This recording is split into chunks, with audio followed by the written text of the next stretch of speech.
Pabili po. Ano yan? Ano ba to? Parang nangangagat. Nangangagat. Ay, nagtitinda ka po? Nag-aadi ka ba? Ha? Nakikita mong kantin ito? Ay, ano itong tingin mo sa ginagawa ko? Nagbo-model? Ay, kung suntokin kaya kita dyan. Ay, actually, pwede po kayong model. Model ng hug starter. Anong tingin mo sa akin, baboy? Wala po ko sinasabing ganyan. By the way, isang burger po. Ah, teka, ba't wala pong pati to? Bakit naman magkakapanti yan? Ay, hindi naman yan babae. Pati. Magtanggal ka nga ng tutuli mo, napakabobo nito. Bakit? May angal ka?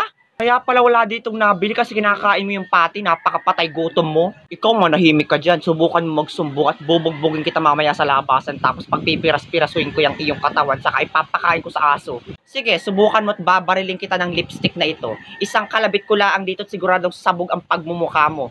Baka nakakalimutan mong anak ako ng mafia boss. Wala akong pakialam kahit anak ka pa ng mafia boss.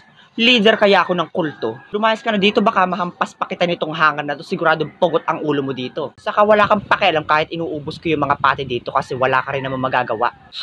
Tignan na lang natin, makakarma ka rin patay gutom ka.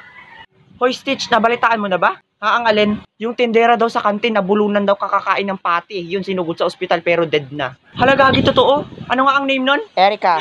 R.I.P. Erica. R.I.P. Erica deserve.